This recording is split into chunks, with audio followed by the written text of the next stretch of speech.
ஷாሎም. கர்த்தருடைய நாமம் மகிமைப்படுவதாக. கர்த்தருக்குள் பிரியமானவர்களே, வேதவசனம் இப்படியாக சொல்லுகிறது. கர்த்தர் நம்முடைய நியாயாதிபதி, கர்த்தர் நம்முடைய நியாயப்பிரமாணிகர், கர்த்தர் நம்முடைய ராஜா, அவர் நம்மை இரட்சிப்பார். ஏசாயா 33:22. கர்த்தருக்குள் பிரியமானவர்களே, ஏசாயா இந்த 33வது அதிகாரத்தில் 15வது வசனத்தை நாம் கடந்த நாட்களில் தியானித்தோம். யார் ஒருவன் நீதியாய் நடந்து நீதிமானாய் இருக்க ஆசைப்படுகிறானோ அவனுடைய வாழ்க்கையில் வருகின்ற ஆசீர்வாதங்களை நாம் தியானித்தோம். அவனுக்கு நல்ல உயர்ந்த இடங்களில் அவன் வாசம் பண்ணுவான். அவனுடைய தண்ணீர், அவனுடைய ஆகாரம் அவனுக்கு கிடைக்கும். அதை தொடர்ந்து நிறைய ஆசீர்வாதங்களை கர்த்தர் அவனுக்கு தருகிறார். இங்கே ஆண்டவர் சொல்லுகிறார், என்னுடைய பிள்ளைகள், அதாவது யார் ஒருவன் எனக்கு விருப்பமாய் நீதியாய் நேர்மையாய் என்னுடைய சித்தத்தின் பிரகாரம் நடக்கிறானோ, என்னுடைய சித்தத்தை செய்கிறானோ, அவனை நான் எப்படியாக ஆசீர்வதிப்பேன் என்று சொல்லுகிற அந்த காரியத்தை நாம் வாசிக்க கேட்டோம். கர்த்தர் சொல்லுகிறார், அவனுக்கு நான் நீதிபதியாய் இருப்பேன். அப்போ ஆண்டவர் நீதிபதியாய் நம்முடைய வாழ்க்கையில் இருக்கும் பொழுது, நம்முடைய வாழ்க்கையில் இருக்கிற எல்லா நிலைகளிலும் கர்த்தர் நமக்கு நீதி செய்வார்.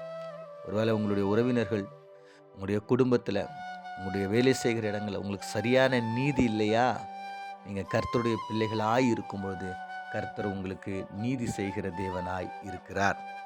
இரண்டாவது, கர்த்தர் நம்முடைய நியாய பிரமாணிகர்னு சொல்கிறாங்க. இங்கிலீஷில் கமாண்டர் அப்படின்னு சொல்கிறாங்க.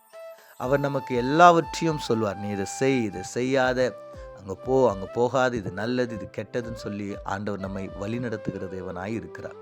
மூன்றாவது பார்க்கும்போது கர்த்தர் நம்முடைய ராஜாவாய் இருக்கிறார். அப்போ ராஜா நம்முடைய வீட்டில் இருக்கிறார்.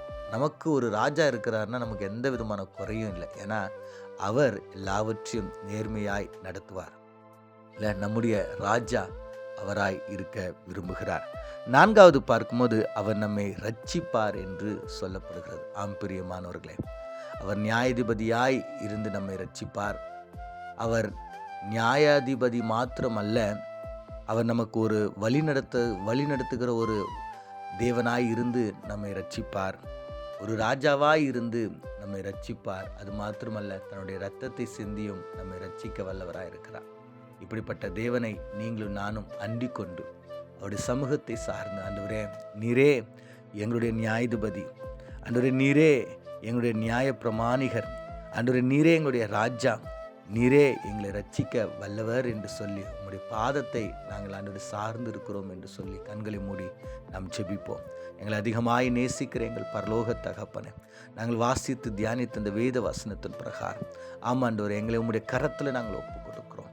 எங்களை நீங்கள் எடுத்து ஆளும்படியாய், எங்களை ஆண்டவரை உருவாக்கும்படியாய், உங்களுடைய சித்தத்தின் பிரகாரம் எங்களை நடத்தும்படியாய் இயேசு மூலம் ஜெபிக்கிறோம் நல்ல பிதாவே, ஆமேன்.